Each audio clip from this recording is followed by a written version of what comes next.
So hello everyone, आज हम लेने वाले हैं एस वाई बी कॉम का जो हमारा बिजनेस लॉ 2 जो है सेमेस्टर 4 का, उसका आज हम लोग लेक्चर नंबर 6 लेने वाले हैं, जिसके अंदर आज हम लोग क्लासिफिकेशन ऑफ कंपनी को देखेंगे। ठीक है, तब क्या होता है क्लासिफिकेशन ऑफ कंपनी? तब ये बेसिकली टाइप्स ऑफ कंपनी ही हम इसे एक टाइप से कह सकते हैं कि हम टाइप्स ऑफ कंपनीज को आज पढ़ेंगे कि कौन से अलग अलग टाइप्स की कंपनीज होती है।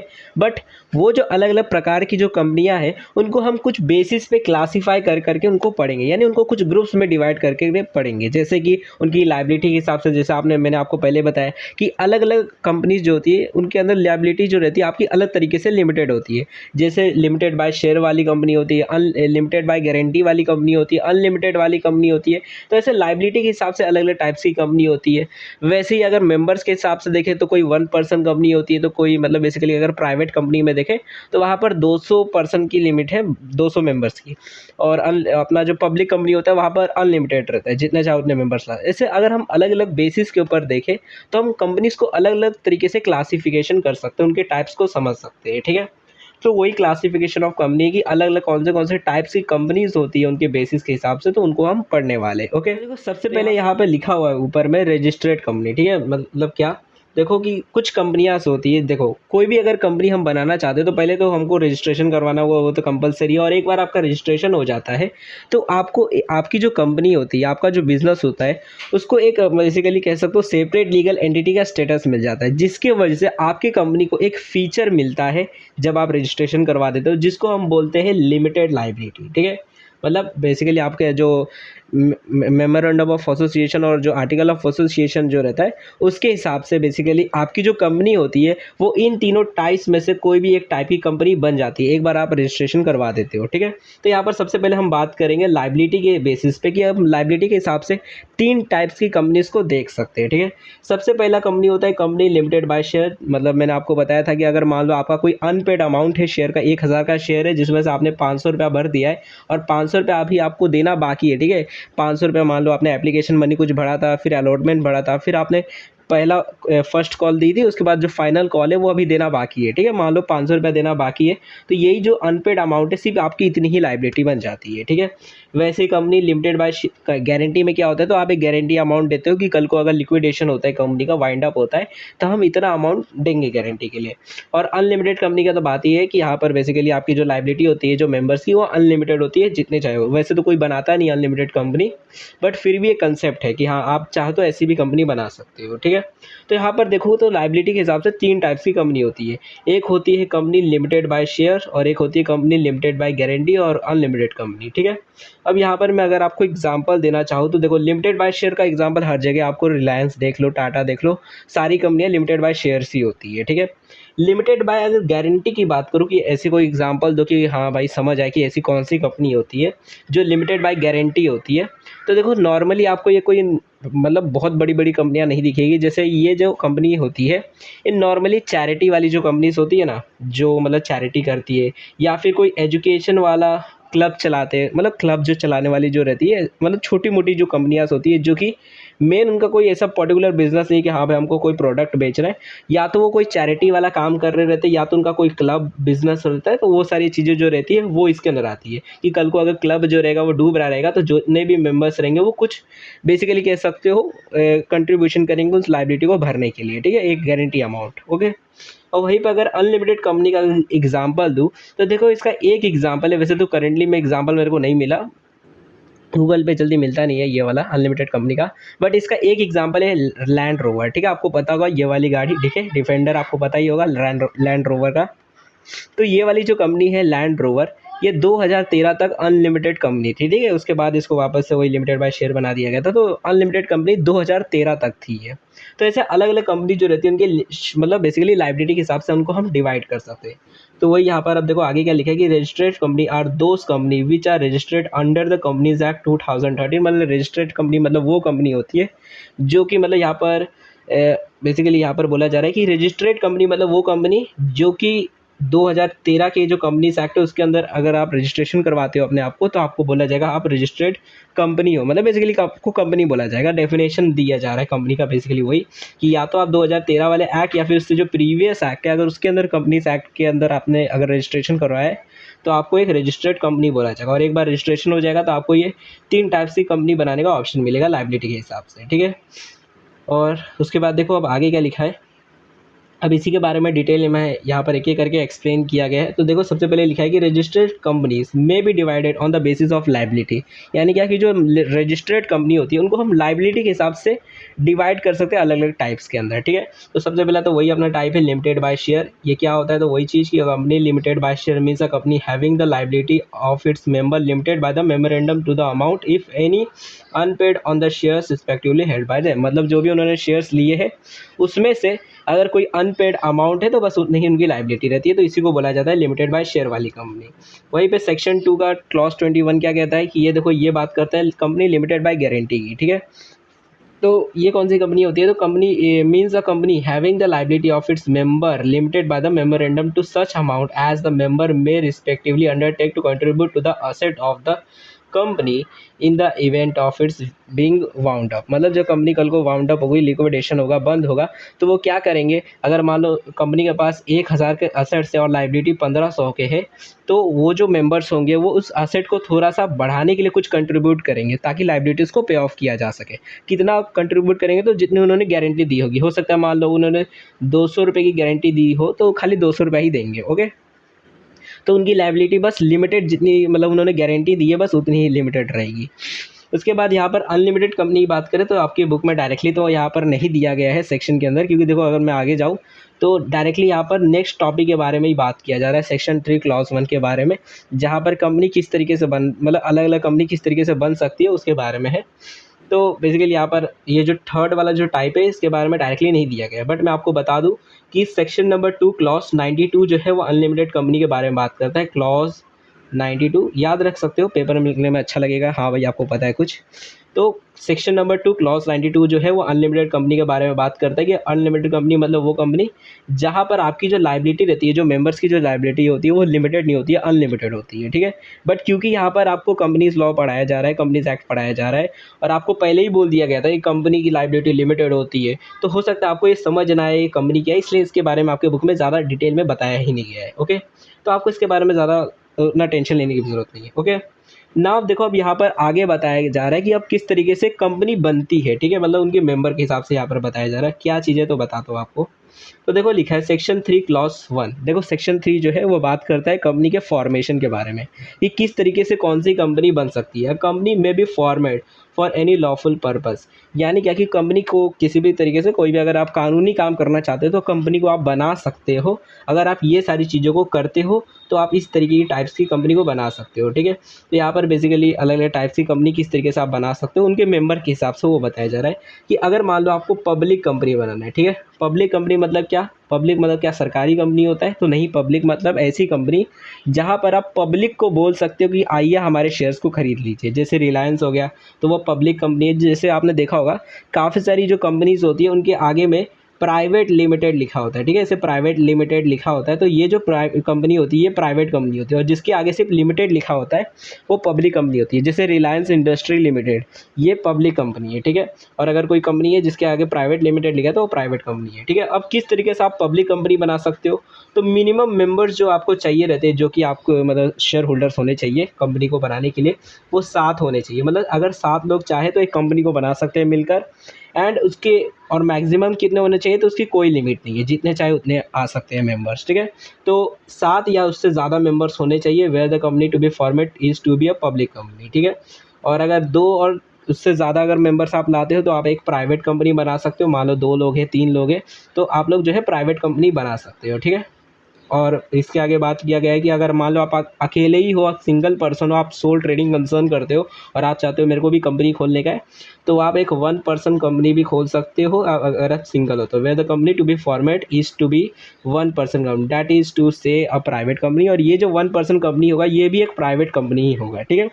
बेसिकली कह सकते हो अपना जो प्राइवेट कंपनी है उसके अंदर ही एक छोटा सा पार्ट होता है 1% कंपनी यानी ओपीसी, ठीक है। ये जो ओपीसी है 1% कंपनी, ये प्राइवेट कंपनी का एक हिस्सा होता है, ये भी एक प्राइवेट कंपनी होती है। ऐसे ही एक स्मॉल कंपनी भी होती है जो कि प्राइवेट कंपनी ही होती है, ठीक है। उसके बाद देखो यहाँ पर आगे लिखा हुआ है सेक्शन 8 जो है, बेसिकली सेक्शन 8 जो है जो कंपनी होती है वो भी आप बना सकते हो वो विथ चैरिटेबल ऑब्जेक्ट। मतलब क्या, बेसिकली देखो तो देखो सेक्शन 8 बात करता है कि आप ऐसी कंपनी बनाना चाहते हो जिसका जो पर्पस है काम करने का वो नॉन प्रॉफिट का है। मतलब बेसिकली आप प्रॉफिट कमाने के लिए बिजनेस नहीं करना चाहते हो, कंपनी नहीं खोलना चाहते हो, आप चैरिटी करने के लिए बेसिकली उसके लिए खोल रहे हो, ठीक है। नॉन प्रॉफिट ऑर्गेनाइजेशन आपने सुना होगा, चैरिटेबल ऑर्गेनाइजेशन। तो ऐसी जो कंपनियां खुलती है वो सेक्शन 8 के अंडर में खुलती है, ठीक है। तो सेक्शन 8 वाली जो कंपनियां होती है वो भी आप खोल सकते हो, लेकिन आपका जो ऑब्जेक्टिव होना चाहिए वो प्रॉफिट का नहीं होना चाहिए, चैरिटेबल ऑब्जेक्टिव होना चाहिए, तब आप कंपनीज को खोल सकते हो, ठीक है। तो यहाँ पर बेसिकली फॉर्मेशन के बारे में बात की गई है कि आप किस तरीके से कंपनीज को बना सकते हो। अगर पब्लिक बनाना चाहते हो तो 7 मेंबर्स और उससे ज़्यादा, प्राइवेट के लिए 2 या उससे ज़्यादा, और 1% कंपनी के लिए तो सिर्फ एक ही चाहिए और एक से ज़्यादा आप नहीं ले सकते अगर आप 1% कंपनी बनाना चाहते हो। मिनिमम और मैक्सिमम भी एक ही, ठीक है। और अगर आपको चैरिटेबल ऑब्जेक्टिव मतलब बेसिकली एक चैरिटेबल ऑर्गेनाइजेशन बनाना है, सेक्शन 8 वाली कंपनी बनानी है, तो आपको चैरिटेबल ऑब्जेक्टिव रखकर ही बिजनेस को करना होगा, प्रॉफिट ऑब्जेक्टिव रख के बिजनेस को नहीं कर सकते, ठीक है। तो यहाँ पर फॉर्मेशन के बारे में बात की गई है। नाउ देखो अब यहाँ पर हम कुछ अलग अलग टाइप्स के देखेंगे। अब यहाँ पर बात की जा रही है प्राइवेट कंपनी और पब्लिक कंपनी, उसके बारे में आप समझ लेते हैं, ठीक है। देखो अभी आपने लाइबिलिटी के हिसाब से देख लिया, अब यहाँ पर हमने मेंबर्स के हिसाब से देख लिया कि मेंबर के हिसाब से भी अलग अलग टाइप्स की कंपनीज हो सकती है। जैसे अभी लाइबिलिटी के हिसाब से देखा कि लिमिटेड बाय शेयर वाली भी हो सकती है, लिमिटेड बाय गारंटी वाली भी कंपनी हो सकती है, और अनलिमिटेड भी कंपनीज हो सकती है, अगर उनके लाइबिलिटी के बेसिस के हिसाब से हम अगर क्लासीफाई करें तो, ठीक है। वैसे ही अगर हम मेंबर के हिसाब से डिवाइड करें कंपनीज को कि कौन सी कंपनी में कितने मेंबर्स होते हैं, तो इस हिसाब से भी हम कंपनीज को कुछ हिस्सों में डिवाइड कर सकते हैं। जैसे कि यहाँ पर देखो पब्लिक कंपनी में मिनिमम मेंबर्स इतने चाहिए रहते हैं, तो यहाँ पर ये पब्लिक कंपनी हो गई, और प्राइवेट कंपनी में अलग मेंबर्स की डिमांड है, तो बेसिकली यहाँ पर अलग अलग टाइप्स की कंपनीज बन जाती है मेंबर के हिसाब से। वैसे ही 1% कंपनी के अंदर एक ही मेंबर चाहिए रहता है, तो वो सारी चीज़ें भी आप समझ लेते हो। तो नाउ अब हम लोग प्राइवेट कंपनी के बारे में समझ लेते हैं, उसके बाद पब्लिक कंपनी को समझेंगे क्या होता है पब्लिक कंपनी।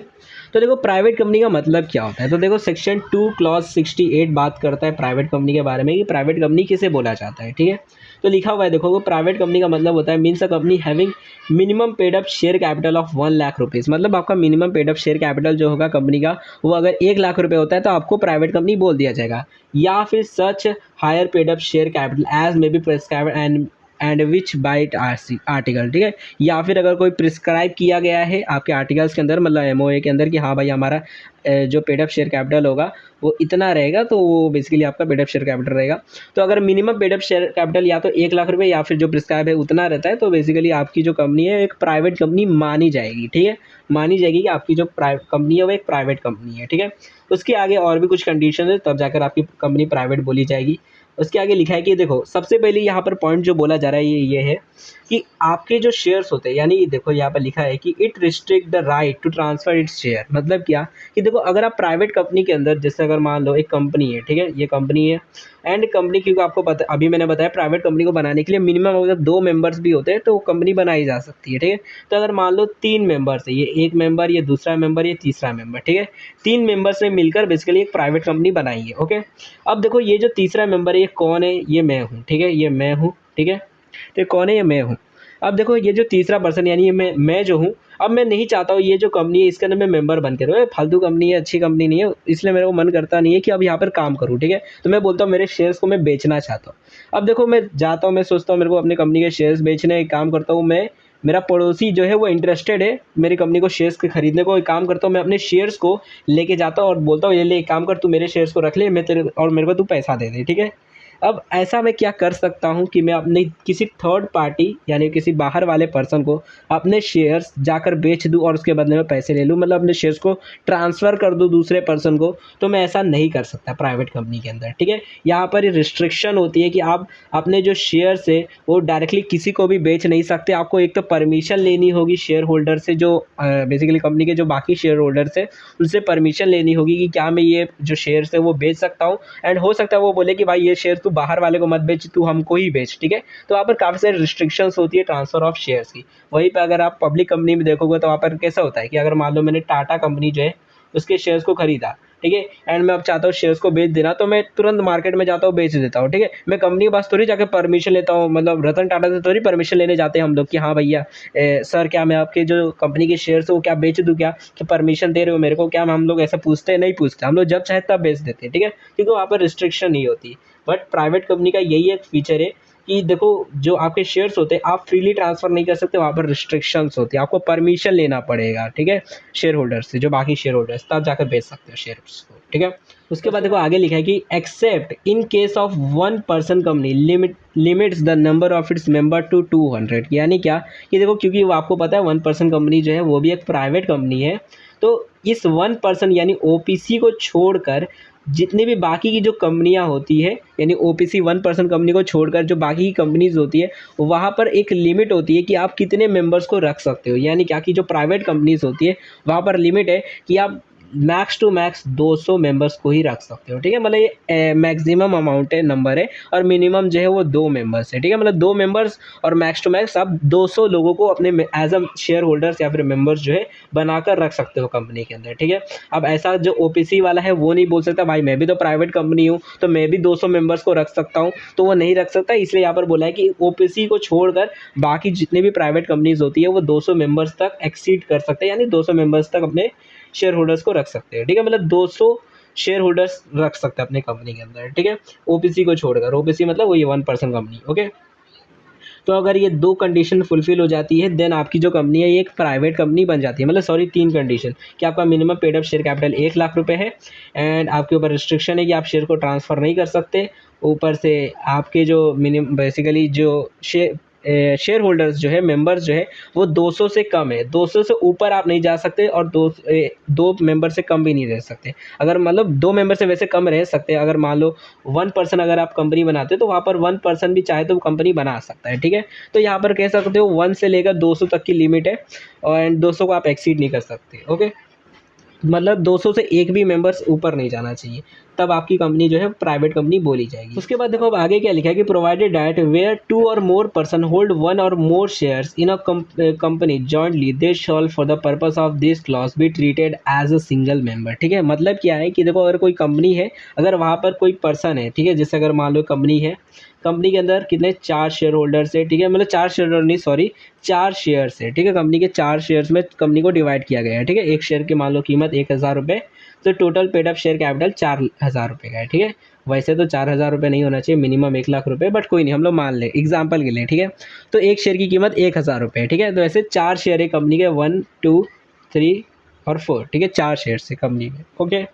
अब देखो होता क्या है, ये जो शेयर होता है ये एक पर्सन के पास होता है, ये दूसरे पर्सन के पास होता है, ये तीसरे पर्सन के पास होता है, एंड ये जो शेयर होता है ये 2 लोग मिलकर खरीदते हैं, मतलब दोनों के पास उतना पैसा नहीं होता है 1000 रुपये, तो 500 रुपये डालकर इन लोग मिलकर एक शेयर को खरीदते हैं। तब क्या बताओ, ये जो 2 मेंबर्स जो जिन्होंने शेयर्स को खरीदा है, क्या इन दोनों मेंबर्स को हम अलग अलग गिनेंगे कि हाँ भाई हमारे कंपनी के अंदर 5 शेयर होल्डर्स है, क्या हम 5 शेयर होल्डर्स गिनेंगे, तो यहाँ पर यही बताया जा रहा है कि हम 5 शेयर होल्डर्स नहीं गिनेंगे, भले ही इन्होंने मिलकर यहाँ पर देखोगे तो 2 मेंबर्स है, एक ही शेयर होल्डर को होल्ड कर रहे हैं इन लोग, बट यहाँ पर देखो ये मतलब एक ही शेयर को 2 शेयर होल्डर्स जो है होल्ड कर रहे हैं, बट क्योंकि शेयर एक ही है तो मेंबर्स भी इन दोनों को एक ही माना जाएगा, यानी 2 लोग, लेकिन बोला जाएगा नहीं ये 2 लोग नहीं, ये एक ही शेयर होल्डर है, ठीक है। तो यहाँ पर यही बोला जा रहा है कि अगर 2 लोग जो है मिलकर अगर किसी कंपनी के एक ही शेयर को खरीदते तो उन दोनों को जो है एक ही शेयर होल्डर माना जाएगा, मतलब एक सिंगल मेंबर माना जाएगा, उन लोगों को 2 लोग ट्रीट नहीं किया जाएगा, ठीक है, मतलब वोट देने का मान लो टाइम आता है तो उन लोगों को एज अ सिंगल पर्सन ही वोट माना जाएगा, दोनों को मिलाकर एक ही वोट दिया जाएगा, इस तरीके से बात की जा रही है, ओके।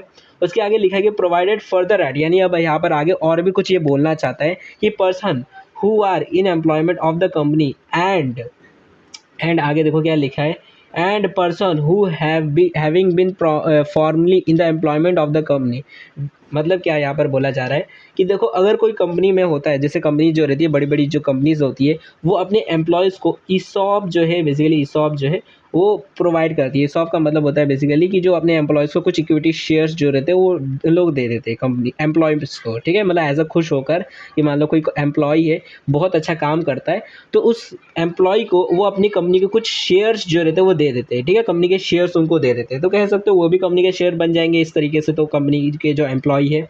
तो यहाँ पर यही बोला जा रहा है कि अगर कोई कंपनी का एम्प्लॉय है, ठीक है, कोई कंपनी का एम्प्लॉय है और अगर उसके पास कंपनी के शेयर्स है तो आप उसको एज अ मेंबर नहीं गिनोगे, ठीक है। मतलब यहाँ पर यही बोला जा रहा है कि हम इस ये जो 200 लोग जो है, यानी ये जो सॉरी रुको, यहाँ पर ये बोला जा रहा है कि देखो ये जो 200 लोग हम लोग गिनने वाले, ये जो 200 लोग हैं इसके अंदर कौन कौन आएगा। तो पहली बात तो अगर किसी ने 2 शेयर, मतलब बेसिकली 2 शेयर होल्डर्स ने मिलकर एक ही शेयर को खरीदा है तो हम इन दोनों को एक ही गिनेंगे, ठीक है। तो अगर मान लो यहाँ पर 201 पर्सन हो रहे ऐसा मेंबर गिने, मतलब पर्सन के हिसाब से गिने तो 201 है, बट 2 लोगों ने मिलकर एक ही शेयर खरीदा है तो वहाँ पर हम दूसरे 201 नहीं, सिर्फ 200 ही मानेंगे, ठीक है। मतलब बेसिकली 2 पर्सन को हम एक ही पर्सन मानेंगे, यहाँ पर ये कहने का मतलब है। ओके, तो हम उनको एक ही मानेंगे। उसके बाद आगे लिखा है कि अगर कोई एम्प्लॉय है उसको हमने अपने शेयर्स दिए हैं तो उनको हम नहीं गिनने वाले हैं अपने इन 200 शेयर होल्डर्स के अंदर, ठीक है। उनको हम एज अ शेयर होल्डर्स गिनेंगे ही नहीं। तो ये प्राइवेट कंपनी के अंदर, ठीक है, अगर कोई कंपनी के अंदर एम्प्लॉय को शेयर्स दिए जाते हैं तो ऐसे टाइम पर वो जो एम्प्लॉय है वो शेयर होल्डर में नहीं गिनाएगा, ठीक है। यहाँ पर यही बोला जा रहा है कि वो जो 200 की गिनती है उसमें नहीं गिनाएगा, ठीक है। कौन कौन एम्प्लॉयज़ नहीं गिनाएंगे, तो देखो यहाँ पर 2 बोला गया है सिचुएशन। मान लो आप कंपनी में काम करते हो, ठीक है, ये आप हो एंड ये कंपनी का टाइम है, ठीक है।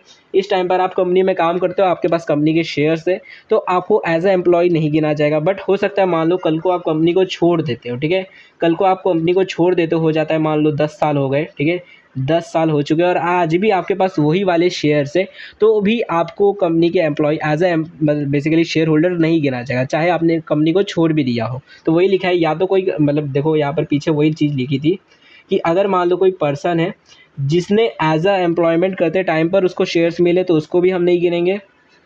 और अगर कोई एम्प्लॉय है जो कि फॉर्मली काम करता था, यानी कि अब एक्स, मतलब बेसिकली अब एक्स एम्प्लॉय बन चुका है, वो पहले काम करता था अब काम को छोड़ दिया है, बट अभी भी अगर उसके पास हमारे पास वही वाले शेयर्स होते हैं हमारे कंपनी के तो उसको हम अपने जो 200 की गिनती जो है शेयर होल्डर्स की उसके अंदर नहीं गिनेंगे। बट अगर मान लो ऐसा होता है कि बेसिकली ये जो एम्प्लॉय है उसको हमने पहले शेयर्स दिए थे जब वो काम करता था, बट क्या हुआ बीच में उसने अपने कंपनी के शेयर्स को बेच दिया, बोला फालतू कंपनी बेचो इसके शेयर्स को, ठीक है, अच्छे काम नहीं करते। तो क्या होता है, ये जो बेसिकली पर्सन होता है वो इन शेयर्स को बीच में बेच देता है, ठीक है। मतलब मान लो 5 साल बाद बेच देते हैं कंपनी के शेयर्स को, ये किसी काम के नहीं है। मतलब देखो यहाँ पर आप ट्रांसफ़र नहीं कर सकते शेयर्स को, बट आप चाहे तो अपने शेयर्स को जो है बेसिकली शेयर होल्डर्स को बेच सकते हो परमिशन लेकर, ठीक है। फ्रीली किसी को भी ट्रांसफ़र नहीं कर सकते, बट चाहे तो हम शेयर होल्डर्स को ही बेच सकते हैं, ठीक है, उनकी परमिशन से। तो यहाँ पर क्या होता है, ये जो पर्सन होता है, ये जो एम्प्लॉय होता है जो काम कर रहा रहता है, तो ये क्या करता है जब ये काम को छोड़ देता है फिर भी इसके पास वो शेयर पड़े रहते हैं, बट बाद में क्या होता है 5 साल बाद ये उन शेयर्स को बेच देता है, ठीक है। बट बाद में इसको क्या रियलाइज़ होता है कि भाई कंपनी तो बहुत अच्छी है, क्या मस्त कंपनी है, तो एक काम करता हूँ वापस से इस कंपनी के शेयर्स खरीद लेता हूँ। तो ये वापस से इस कंपनी के शेयर्स को खरीद लेता है। तो अब बताओ क्या इसको हम basically employ as a shareholder 200 की गिनती में गिनेंगे। तो बेसिकली आप लोग सोचते होंगे हाँ भाई अब गिन सकते हैं, ठीक है। तो क्यों गिनेंगे हम लोग, तो देखो पहले जब ये एम्प्लॉयमेंट में था और तब इसके पास शेयर्स थे तो उस टाइम पे तो हम लोग गिनेंगे नहीं कि भाई क्योंकि ये एम्प्लॉय है उसके पास शेयर्स है इसको नहीं गिन सकते। जब ये काम को छोड़ दिया, ठीक है, ये जो बीच का टाइम था तब, लेकिन उसके पास अभी भी वही वाले शेयर्स थे तो उस टाइम पर भी हम उसे नहीं गिन सकते उन शेयर्स को, क्योंकि भाई वो एक्स एम्प्लॉय बना हुआ है अभी। बट क्योंकि इसने बीच में इसको बेच दिया, ठीक है, इसने बीच में बेच दिया एंड देन अब इसने बाहर से वापस से शेयर्स को खरीदा है कंपनी के, तो ये एज अ हम इसको एक्स एम्प्लॉय अब नहीं गिनेंगे, इसको गिनेंगे भाई एक नया शेयर होल्डर है जिसने कंपनी के शेयर्स को खरीदा है, ठीक है। तो इस टाइम पर हम इसे गिनती में गिनेंगे, ठीक है। तो यही चीज़ लिखी गई है कि अगर कोई कंपनी में एम्प्लॉय रहता है जो काम कर रहा है उसके पास शेयर्स है तो उसको नहीं गिनेंगे। अगर कोई पहले काम करता था और उसके पास अभी भी वही वाले शेयर्स है, जब वो काम करता था उसको हमने दिए था अभी भी उसने वही शेयर्स रखे हुए हैं संभाल के, तो ऐसे टाइम पर उसको भी हम नहीं गिनेंगे। एंड लेकिन अगर कोई बीच में बेच देता है एंड देन वापस से खरीदता है तो उसको गिनेंगे उस पर्सन को, ठीक है। तो where member of the company will in that employment and have continue to be member after the employment ceased, यानी क्या कि एम्प्लॉयमेंट सीजेड मतलब सीजेड का मतलब छीन जाना, ठीक है। तो जब उसकी एम्प्लॉयमेंट चली गई और फिर भी अगर उसके वो अभी तक जो है उसके पास वो शेयर है यानी वो मेंबर है कंपनी का, तो ऐसे टाइम पर जो है उसको तब भी हम नहीं गिनने वाले हैं। एंड आगे लिखा है shawl not be included in the number of the members, यानी उनको हम नहीं गिनने वाले, उन लोगों को जितने भी लोग जो है अगर काम करते टाइम पे भी नहीं गिनेंगे अगर उनके पास शेयर्स है तो, एंड अगर काम को छोड़ दिया है तब भी उन लोगों को हम नहीं गिनेंगे, ठीक है, एज अ मेंबर के अंदर, ठीक है। जो नंबर से मेंबर की 200 उसके अंदर नहीं गिनने वाले हम लोग उन लोग को, ठीक है। कब गिनेंगे, अगर बेच कर वापस करते तब, ठीक है। वैसे तो दिखा नहीं है इधर बट कोई नहीं, आप लोग समझ गए हो, ठीक है। उसके आगे यहाँ पर थर्ड चीज़ यहाँ पर बोली जा रही है अब कि prohibit any invitation to the public to subscribe for any security of the company. मतलब क्या कि देखो प्राइवेट कंपनी जो है सीधा सीधा प्रोहिबिट करता है, प्रोहिबिट मतलब मना करता है कि कोई भी आम जनता जो है हमारे कंपनी के शेयर्स को नहीं खरीद सकती, यानी कोई भी चलता फिरता पर्सन जो है हमारी कंपनी को शेयर्स को नहीं खरीद सकता। मेंबर्स डिसाइड करेंगे कि किसको हमको बेचना है किसको नहीं बेचना है, यानी कि आप मेंबर से परमिशन लोगे कि हाँ भाई मैं आपकी कंपनी के शेयर्स को आप मतलब अपनी कंपनी के क्या शेयर मेरे को बेचोगे, एंड देन अगर वो आपको परमिशन दे दे तब आप जाकर खरीद सकते हो। ठीक है, तो यहाँ पर आम जनता जो है नॉर्मल पीपल जो है वो जाकर कंपनी के शेयर्स को नहीं खरीद सकते, जैसे हम खरीद लेते हैं टाटा रिलायंस के वैसे आप नहीं खरीद सकते। ठीक है, तो यही बोला जा रहा है कि यहाँ पर आम जनता का जो इन्वेजन है यानी उनका जो सब्सक्राइब करने का जो बेसिकली कि मतलब हमारी कंपनी के शेयर्स खरीद लो, ये टोटली प्रोहिबिट होता है, लोग नहीं खरीद सकते हमारी कंपनी के शेयर्स। ओके, तो ऐसी जो कंपनी होती है उन्हें हम प्राइवेट कंपनी बोलते हैं, जहाँ पर आपका जो शेयर्स होते हैं वो रिस्ट्रिक्टेड होते हैं, आप ट्रांसफ़र नहीं कर सकते, आप खरीद भी नहीं सकते। एम्प्लॉयज़ अगर मान लो किसी के पास कोई एम्प्लॉय के पास अगर शेयर है कंपनी के तो उसको हम नहीं गिनेंगे 200 के अंदर। ठीक है, 200 मेंबर्स के अंदर।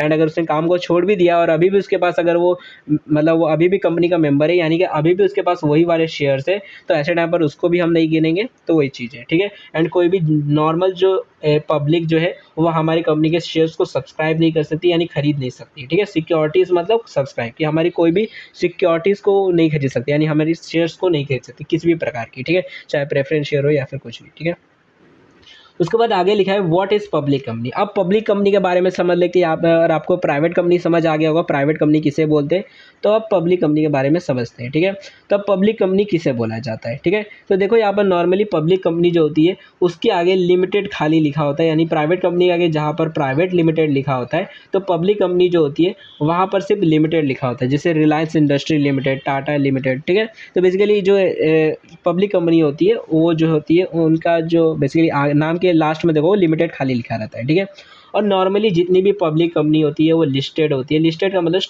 स्टॉक मार्केट के अंदर वो अपने आप को लिस्ट करवा देती है। ठीक है, कि हाँ भाई हमारी कंपनी के शेयर्स कर दो। ठीक है, पब्लिक कंपनी का मतलब ही होता है कि भाई नॉर्मल पब्लिक जो है हमारी कंपनी के शेयर्स को खरीद सकती है। ठीक है, और वो कैसे खरीदेगी, तो वो शेयर मार्केट की मदद से ही खरीदेगी। ठीक है, तो बेसिकली इसी तरीके से खरीदेगी। तो नॉर्मली सारी जो पब्लिक कंपनियाँ होती है वो अपने आप को लिस्ट करवा ही देती है। ठीक है, तो यहाँ पर डेफिनेशन लिखी गई है कि सेक्शन 2 क्लॉज 71 जो है वो बात करता है पब्लिक कंपनी के बारे में कि पब्लिक कंपनी किसे बोला जाता है। तो देखो पब्लिक कंपनी के सिंपल से डेफिनेशन आपको याद रखने की भी जरूरत नहीं है, ऐसे याद हो जाएगा कि public company means a company which is not a private company. मतलब क्या कि पब्लिक कंपनी मतलब एक ऐसी कंपनी जो कि प्राइवेट कंपनी नहीं है। ठीक है, मतलब क्या प्राइवेट कंपनी कौन सी है, तो जैसा अभी हमने देखा कि वहाँ पर आपका जो शेयर्स है वो रिस्ट्रिक्टेड है, आपकी मिनिमम लिमिटेड जो मेंबर्स है 200 ही है। ठीक है, तो अगर आपकी कंपनी वैसी नहीं है यानी आपके यहाँ पर लिमिटेड रिस्ट्रिक्शन नहीं है शेयर्स को बेचने का, आपके यहाँ पर 200 की लिमिट नहीं है, तो आपकी जो कंपनी है वो पब्लिक कंपनी है। सिंपल सी मतलब बेसिकली यहाँ पर इतना सिंपल है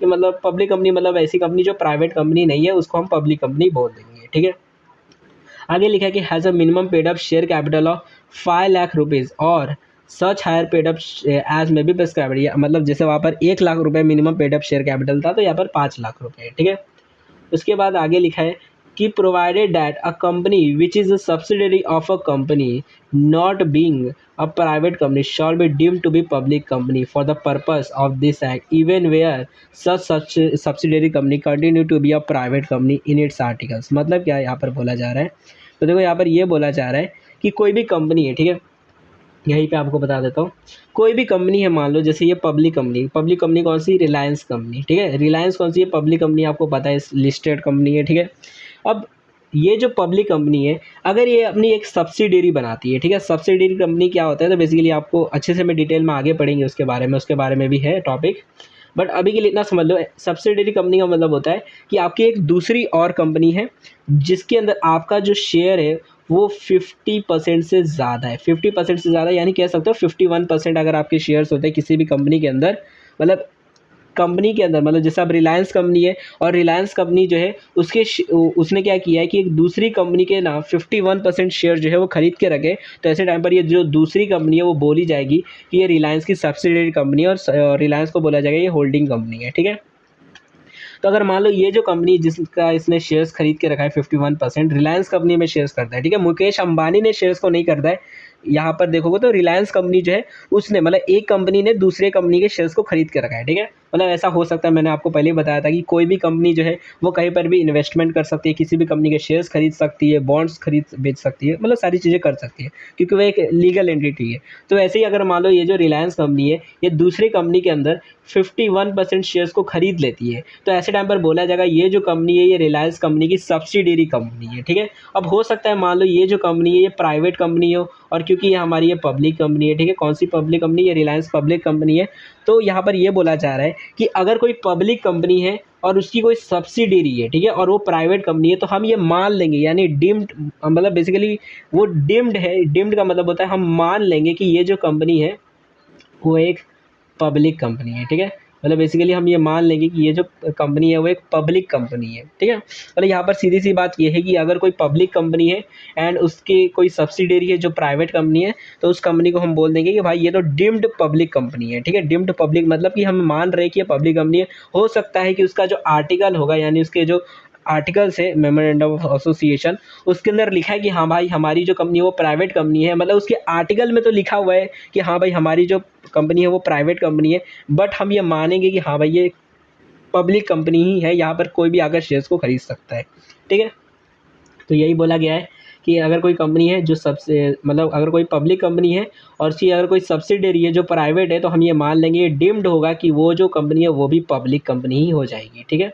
तो यही बोला जा रहा है कि कोई भी प्राइवेट कंपनी है उसके आर्टिकल में उससे कोई फ़र्क नहीं पड़ता, हम उसे मान ही लेंगे कि हाँ भाई वो भी पब्लिक कंपनी है, ठीक है। उसके बाद देखो अब नेक्स्ट यहाँ पर जो टाइप है वो है 1% कंपनी, जैसे हमने मेंबर्स के हिसाब से अभी हम टाइप्स को पढ़ रहे हैं। तो अभी मैंने आपको कौन सा बता दिया, पब्लिक कंपनी बता दिया, प्राइवेट कंपनी बता दिया, ठीक है। अब 1% कंपनी के बारे में देख लेते हैं, ये कौन सी कंपनी होती है, तो आपको पता ही है 1% कंपनी मतलब एक ऐसी कंपनी जहाँ पर सिर्फ एक ही सिंगल मेंबर होता है जो उस पूरी कंपनी को चलाता है। चलाता मतलब कि बेसिकली सिंगल ओनर होता है, सिंगल शेयर होल्डर या फिर मेंबर बोल सकते हो जो कंपनी का होता है। यहाँ पर 4-5 शेयर होल्डर मेंबर्स नहीं होते, यहाँ पर एक ही मेंबर होता है जो कंपनी के पूरे कैपिटल को मतलब डालता है, कह सकते हो पूरा पैसा यही डालता है, ठीक है, कंपनी के अंदर। तो इसकी डेफिनेशन सेक्शन 2 क्लॉज 62 के अंदर दी गई है कि 1% कंपनी किसको बोला जाता है। तो means a company which has only 1% as a member, वाला नाम में जो लिखा है वही काम है इसका कि एक ही पर्सन अगर रहता है मेंबर एज अ मेंबर, तो ऐसी कंपनी को हम बोल देते हैं 1% कंपनी, ठीक है। और यहाँ पर जैसे ही अगर मान लो 1% से अगर आपकी जो 1% से एक्स्ट्रा एक भी अगर मान लो मेंबर अगर आपकी कंपनी में आ जाता है, तो ऐसे टाइम पर आप जब चाहे मतलब बेसिकली यहाँ पर आप कह सकते हो कि ये जो 1% कंपनी है ये जब चाहे तब अपने आप को प्राइवेट कंपनी में, बेसिकली वैसे तो है ही ये प्राइवेट कंपनी, बट फिर भी 1% कंपनी से एक फुल फ्लेज प्राइवेट कंपनी अपने आप को बना सकती है और यहाँ पर अपने आप को 200 मेंबर्स तक एक्सेट करवा सकती है। बट इसके लिए प्रोसीजर रहेगी कि हाँ भाई आपको जाकर पहले करवाना पड़ेगा, ठीक है। मतलब अपने मेमोरेंडम को चेंज करना पड़ेगा कि हाँ भाई हमको अब 1% कंपनी नहीं बनाना है, हमको अब एक प्राइवेट कंपनी बनानी है, ठीक है। और ये चाहे 1% कंपनी जो है ये चाहे तो बेसिकली अपने आप को पब्लिक कंपनी भी बना सकती है कल को चाहे तो, मतलब बेसिकली बनाया जा सकता है, ठीक है। बट वही कुछ प्रोसीजर वो सारी चीज़ें कि आपको मेंबर्स को बढ़ाना पड़ेगा, वहाँ पर 7 मिनिमम मेंबर्स की रिक्वायरमेंट है, तो आपको मेंबर्स को बढ़ाना पड़ेगा, ठीक है। So the memorandum of one person company shall indicate the name of the other person with his prior written consent in the prescribed form। मतलब क्या यहाँ पर बोला जा रहा है कि देखो जो 1% कंपनी होता है वहाँ पर आपको पता है एक ही मेंबर होता है कंपनी का, यानी एक ही माई बाप होता है, सारी चीज़ें वही पैसे लगा रहा रहता है, ठीक है। बट अगर मान लो कल को इसे कुछ हो जाता है, मान लो ये कंपनी चलाते जाता है और ये गाड़ी से जा रहा था और भेलपूरी नहीं खा रहा था, वैसे तो गाड़ी में बैठ के फिर भी ये गाड़ी से जा रहा था, तभी इसका एक्सीडेंट हो जाता है एंड देन ये हो जाता है ख़त्म, ठीक है, इसकी कहानी ख़त्म हो जाती है वहीं पर। तो ऐसे टाइम पर बताओ कंपनी का फाइनेंशियल कौन संभालेगा? मान लो कंपनी ने लोन लिया है या फिर कंपनी का कोई भी चीज़ है, तो कौन देख रेख करेगा उसके बदले में, मतलब इस पर्सन के बदले में जब ये चला जाएगा तो, ठीक है। या फिर मान लो ये पागल हो जाता है तो इसके बदले में कौन मतलब बेसिकली कमांड संभालेगा इस कंपनी का, क्योंकि यहाँ पर एक ही मेंबर है वही सारी चीज़ें करने वाला था, ठीक है। तो यहाँ पर यही बोला जा रहा है कि जो मेमोरेंडम जो होता है कंपनी का उसके अंदर ये तो होना ही चाहिए भाई कि कौन पर्सन जो है वो मेंबर है, एंड साथ ही में उसके साथ में एक और पर्सन जो है उसका भी नाम होना चाहिए। एक और पर्सन ये किसको हम बोल रहे हैं, तो जो नॉमिनी होता है, आपको पता होगा नॉमिनी जैसे हम बैंक में डलवा देते हैं नॉमिनी का, कि कल को मान लो मेरे को कुछ हो जाता है तो मेरे बैंक में जो पैसे वो मेरे नॉमिनी को मिल जाएंगे, ठीक है। तो वही यहाँ पर बोला जा रहा है कि आप जब अपना नाम डालोगे एज अ मेंबर तो आपको एक नॉमिनी का भी नाम डालना पड़ेगा, ठीक है। वो नॉमिनी मेंबर नहीं होगा जब तक आप हो, जब तक आप कंपनी को चला रहे हो तब तक वो मेंबर नहीं है, बट आपको कुछ हो जाता है तब वो जो पर्सन रहेगा वो आपके बदले में काम करेगा, ठीक है। और देन बेसिकली अगर आप चाहते हो किसी पर्सन को नॉमिनी बनाना, तो उसके लिए आपको एक रिटन कंसेंट लेना होगा। रिटन कंसेंट बेसिकली ये कि आप उससे एक अप्रूवल लोगे कि हाँ भाई, तू मेरा नॉमिनी बनना भी चाहता है कि नहीं बनना चाहता है, ठीक है। अगर रिटर्न में वो मान लो आपने लिखवाया और देन साइन करवा दिया उससे, तो बोला जाएगा हाँ भाई उसने फ्री कंसेंट दे दिया, एंड देन आपके बीच में कॉन्ट्रैक्ट हो गया, वो आपका नॉमिनी बन गया, ठीक है। तो who shall in the event of the subscriber death और his incapacity to contract become the member of the company. मतलब क्या कि कल को इसको कुछ इसके साथ गड़बड़ी हो जाती है, इसकी डेथ हो जाती है, या फिर ये इनकैपेसिटी इसकी हो जाती है, मतलब पागल हो जाता है या फिर और कुछ हो जाता है, तो ऐसे टाइम पर जो है ये जो नॉमिनी रहेगा वो कंपनी का मेंबर बन जाएगा और वही सारे काम करेगा, कॉन्ट्रैक्ट करेगा कंपनी का, ठीक है। तो उसके बाद देखो आगे क्या लिखा है कि the written consent of such person shall also be filed with the registrar along with the memorandum and articles. मतलब क्या है इसका कि देखो जो अपना जब हम रजिस्ट्रार के पास जाएंगे यानी आरओसी के बाद जब हम अपनी कंपनी को रजिस्ट्रेशन करवाने जाएंगे, तो आपको पता ही है पहली बात तो हमको मेमोरेंडम एंड आर्टिकल तो देना ही पड़ेगा, अपना एमओए एओए तो देना ही पड़ेगा। उसके साथ में ही आपको एक रिटन कंसेंट जो है, मतलब बेसिकली कि जो नॉमिनी बनना चाहता है आपकी कंपनी का, मतलब जिसको आप बनाना चाहते हो कंपनी का नॉमिनी और वो भी बनना चाहता है, तो उसका एक रिटन कंसेंट आपको लिखवाना पड़ेगा। एंड देन उसको साथ में ही यानी इन डॉक्यूमेंट के साथ में ही इसको भी आपको रजिस्ट्रार के पास रजिस्टर करवाना पड़ेगा, कि मतलब बेसिकली आरओसी को पता रहे कि कल को आपको कुछ होगा तो कौन मेंबर बनेगा, किसके पास हम जाएंगे, ठीक है। तो बेसिकली उनको पता रहने के लिए आपको ये डॉक्यूमेंट जो है उनके साथ में ये रिटन कंसेंट भी रजिस्ट्रार के पास देना पड़ेगा, ठीक है। अब मान लो अगर कल को मान लो आप चाहते हो कि आप जो है इस नॉमिनी को हटाकर दूसरे किसी पर्सन को नॉमिनी बनाना चाहते हो, मतलब इस नॉमिनी को हटाना चाहते हो और दूसरे किसी नॉमिनी को बनाना चाहते हो, मतलब दूसरे किसी पर्सन को नॉमिनी बनाना चाहते हो, तो ऐसे टाइम पर आपको अब क्या करना पड़ेगा। तो बहुत सिंपल रहता है, बेसिकली ज़्यादा कुछ झमेला नहीं रहता। बस आपको ये करना रहता है कि जो मेंबर रहता है वो कंपनी को बेसिकली एक लेटर भेजता है, कह सकते हो एक न्यू भेजता है कि हाँ भाई अब मुझे इसको अपना नॉमिनी बनाना है। देन कंपनी जो रहती है वो रजिस्ट्रार के पास ये चीज़ फाइल कर देती है कि हाँ भाई अब हम जो है पुराना जो नॉमिनी था उसको हटाकर इस पर्सन को नॉमिनी बनाना चाहते हैं, ठीक है। तो यहाँ पर आप कह सकते हो कि हम जब चाहे तब जो है मेंबर जो है वो अपने नॉमिनी को चेंज भी कर सकता है। कल को अगर उसको लगता है नहीं मैंने गलत पर्सन को नॉमिनी बना लिया है, मुझे इसको नहीं इसको बनाना चाहिए, तो ऐसे टाइम पर वो जब चाहे तब लोगों को चेंज भी कर सकता है, ठीक है। तो ऐसी जो कंपनी होती है उन्हें हम वन पर्सन कंपनी बोलते हैं। मे बी आपको ये सारी चीज़ें समझ आ गई होगी। एक बार वापस से थोड़ा सा मैं आपको रिवाइज करवा देता हूँ। तो देखो लिमिटेड बाय शेयर मतलब आपको पता है जो अनपेड अमाउंट होता है उतनी आपकी लिमिटेड लाइबिलिटी होती है। उसके बाद हमने देखा था लिमिटेड बाय गारंटी, आपने गारंटी दी है तो उतनी आपकी लाइबिलिटी रहती है। अनलिमिटेड कंपनी में अनलिमिटेड लाइबिलिटी होती है, ठीक है। तो ये अपनी हो गई बेसिकली अगर हम मतलब बेसिकली कंपनी जो होती है वो लाइबिलिटी के बेसिस पर अगर देखें तो ये कुछ टाइप्स हो गए, कंपनी के 3 टाइप्स हो गए लाइबिलिटी के हिसाब से। वैसे ही अगर हम मेंबर्स के हिसाब से देखें कंपनी को, तो अपनी प्राइवेट कंपनी के अंदर 2 और 200 तक की लिमिट है बेसिकली, कि अगर आपकी कंपनी के अंदर 200 तक एक्सीड आप कर सकते हो, उससे ज़्यादा मेंबर्स नहीं रख सकते, वहाँ पर रिस्ट्रिक्शंस होती है, लाइबिलिटी शेयर्स को आप इधर उधर नहीं कर सकते, ठीक है। वहीं पे अगर आप देखोगे पब्लिक कंपनी में, तो वहाँ पर अगर कोई कंपनी है जहाँ पर ये सारी रिस्ट्रिक्शन नहीं है, मतलब जो कंपनी अगर प्राइवेट नहीं है तो उस कंपनी को हम लोग बोल देंगे ये पब्लिक कंपनी है, डीम्ड पब्लिक कंपनी हम मान लेंगे, ठीक है, अगर वो प्राइवेट कंपनी नहीं है तो। और पब्लिक कंपनी के अंदर एक और चीज़ भी हमने देखा कि अगर कोई मान लो पब्लिक कंपनी है और उसकी कोई सब्सिडरी कंपनी है जो कि प्राइवेट है, तो उसको भी हम डिम मान लेंगे, मतलब ये मान लें कि ये जो कंपनी है ये एक प्राइवेट कंपनी नहीं, ये एक पब्लिक कंपनी ही है, ठीक है, मतलब ये मान लेंगे हम लोग। हो सकता है उसके आर्टिकल में लिखा हो कि नहीं भाई हमारी कंपनी तो प्राइवेट कंपनी है, बट फिर भी हम यही मानेंगे कि वो एक पब्लिक कंपनी है, क्योंकि इसका जो होल्डिंग कंपनी है, होल्डिंग कंपनी मतलब जिसने उस कंपनी के शेयर्स को खरीदा है, यानी जो अपनी रिलायंस कंपनी थी, तो वो जो कंपनी है वो क्योंकि वो पब्लिक कंपनी है तो यही माना जाएगा जो उसकी सब्सिडी वो भी पब्लिक कंपनी ही है। एंड वन पर्सन कंपनी के अंदर हमने देखा कि वन पर्सन कंपनी मतलब एक ऐसी कंपनी जहाँ पर एक ही पर्सन मेंबर होता है, एंड जब वो रजिस्ट्रेशन करवाने जाता है तो उसको मेमोरेंडम एंड आर्टिकल जो है उसके जो एओए एमओए जो है उसके साथ में ही अपना एक रिटर्न कंसेंट, अपना नहीं बेसिकली जो नॉमिनी है उसका रिटर्न कंसेंट जो है लिखवा कर रजिस्ट्रार के पास देना पड़ेगा कि हाँ भाई कल को मेरे को कुछ होता है तो मेरा कौन नॉमिनी रहेगा, कौन मेरे बदले में मेंबर बनेगा, ठीक है। तो ये हो गए अपने 2 टाइप्स के बेसिकली 2 बेसिस के हिसाब से अपने कंपनी, ठीक है। हमने एक देख लिया लाइबिलिटी के हिसाब से और अभी मेंबर्स के हिसाब से। नाउ देखो हम नेक्स्ट लेक्चर के हिसाब जो अपना नेक्स्ट लेक्चर रहेगा उसके अंदर हम कंट्रोल के हिसाब से देखेंगे। बेसिकली वहाँ पर हम सब्सिडियरी कंपनी, होल्डिंग कंपनी, उन सारी चीज़ों के बारे में समझेंगे। तो मैं भी यहाँ पर आपको सारी चीज़ें समझ आ गई होगी। फिर भी अगर आपको कोई भी डाउट रहता है तो आप लोग कमेंट सेक्शन के अंदर जो भी आपके डाउट्स है वो पूछ सकते हो। एंड देखो इसका जो नेक्स्ट लेक्चर है अपना वो जल्दी हमारे चैनल पे आ जाएगा, तो चैनल को सब्सक्राइब कर दो एंड वीडियो को अपने जितने भी दोस्त लोग रहेंगे उनके साथ शेयर कर देना ताकि वो लोग भी इस वीडियो को देख सकें, ठीक है। तो अगर नए होंगे तो चैनल को सब्सक्राइब कर देना एंड इस वीडियो को पक्का अपने दोस्तों के साथ शेयर कर देना। और जो अपने आने वाली जो वीडियोज़ है उसकी जो नोटिफिकेशन है वो अपने इंस्टाग्राम पे मिलती रहेगी। अभी तो उतना एक्टिव नहीं हूँ, बट कोशिश करने की मैं ट्राई कर रहा हूँ कि वहाँ पर भी मैं एक्टिव रहूँ। तो बेसिकली वहाँ पर भी आप चाहे तो फॉलो कर सकते हो। एंड आपको अगर इस लेक्चर का पीडीएफ चाहिए रहेगा स्टडी पर्पज़ के लिए तो आपको टेलीग्राम पे मिल जाएगा, वहाँ से जाकर आप डाउनलोड कर सकते हो, ठीक है। एंड अगर आप लेक्चर को लेट देख रहे हो, 1-2 दिन बाद देख रहे हो, तो यहाँ पर नेक्स्ट लेक्चर की प्लेलिस्ट आ गई होगी, तो यहाँ से जाकर आप नेक्स्ट लेक्चर को भी देख सकते हो। So thanks for watching my video, अपने नेक्स्ट वीडियो मिलेंगे।